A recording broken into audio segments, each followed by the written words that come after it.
reply to this individual. And I said, tell him to go pound sand. You're not obligated to tell him anything. And he just said, I can't tell him that. And I said, obviously. I said, I'm just telling you that. He goes, oh, yeah. All right, guys, so I've got my photo of Tigger here, who also goes by T-I-double-G-er, which is going to be my title. I am going to follow Tara's layout pretty closely. I'm scrapjacking her pretty closely this time. I am not going to have the mixed media on this page. I kind of forgot about it when I was doing the layout. I am cutting out a bunch of colorful squares into about 3.5 by 3.5. I believe that's the size I went for. I'm going with a mix of patterned papers here, all that are from my Never Ending kit. And this is Magical May style. I realized I should have probably just combined Never Ending Kit and Magical May into one kind of thing, but then I also realized that I don't have enough photos for the project I picked to get me through the entire month of May, so we'll figure it out as we go along, guys. All right, I'm going to overlap these squares, and that is going to add a bunch of interest to the page over here. Now, on my screen, it looks like my background paper is coming through as a cream color. It is actually more yellow than it looks. So again, I don't know if that's my screen or if it's coming through that way. I am going to create a little cluster down here on the right-hand side. I'm going to use similar colors and some of the exact same papers that I have gone ahead and used on the squares over here on the left-hand side. I really like the different angles of the squares. I really, for some reason, it's just something that just appeals to me, are these kind of messy stacks of papers. I thought about even adding a couple more layers in there, but ultimately I decided against it, which is totally fine. You know, I am going to adjust these just ever so slightly, and then I'm going to have 2 tags up here above my photo instead of the one like she has in her layout.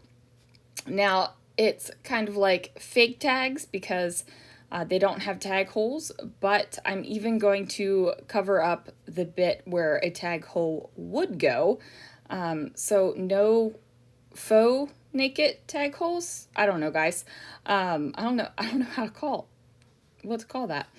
But anyway, that is going on. And then as you can see, I'm going to have this longer strip of paper down here across the squares, and that kind of brings everything together into one little cohesive piece. Now I am going to futz around with embellishments on here for a good hot minute. I sped this video up much quicker than I normally speed up my videos because I spent so long just messing around with the embellishments and trying to figure out what I liked. For some reason, it was just a little bit of a struggle bus, you know, trying to get that going. Every once in a while, you just can't get anything to go exactly the way you want it. I think it was a combination of a couple things. One, I really wanted a border around this layout because I kind of feel like it's just kind of floating off into, you know, into the ether. It's just kind of out there. But I don't put a border on it. And I think if I just would have done that, or even just a sketchy pin border around the outside of it, probably would have gone a lot smoother.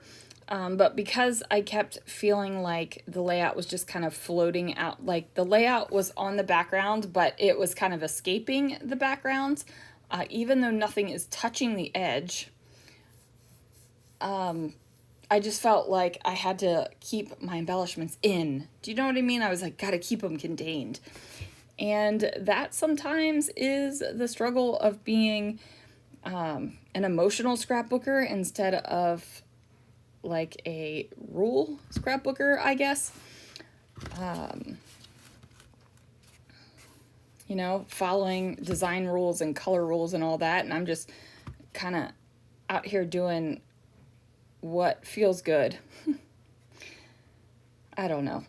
I've been asked a couple times to like define emotional scrapbooking, and I haven't really come up with anything other than just doing what makes me happy, right? Like, I don't want to scrapbook and do things that make me angry. That would be weird. But anyway, I am going to eventually figure out how to get this going and figure out where my wood veneer is going to end up, and also where these flare badges are going to end. The picture is just, it turned out pretty awesome because it looks like Tigger is like posing just for me. I'd like to think that he was. And if he isn't, don't burst my bubble, guys. I do have to say though, every time I do a Disney layout, it makes me want to go back really, really badly. I do love a good Disney trip. It is definitely a happy place for me. I am definitely Team Disney World over Team Disneyland. I just enjoy the world a lot more. There's just a lot more to do. Plus it has Epcot, and which is like one of the greatest places ever.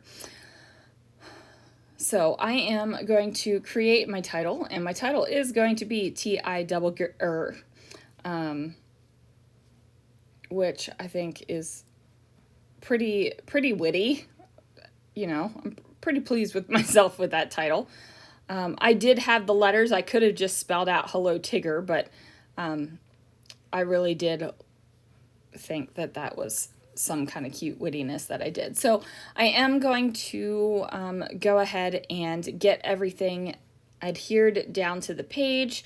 Gonna add some pop foam to the back of these flare badges so that they kind of stick to the page a little bit better.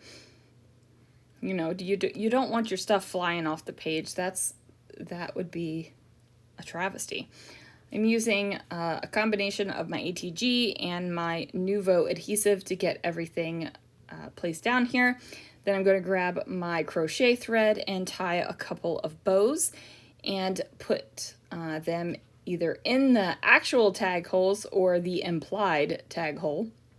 There we go. That's the word I was looking for. No naked implied tag holes. Okay. This crochet thread is just white thread, and it's awesome, and it is the perfect width for just lost my words. The perfect width for bows on this kind of thing, and it is actually more economical than buying embroidery thread because there's so much of it. All right, guys, that's going to do it for this layout. Thanks so much for watching, and I will see you guys again real soon for another video.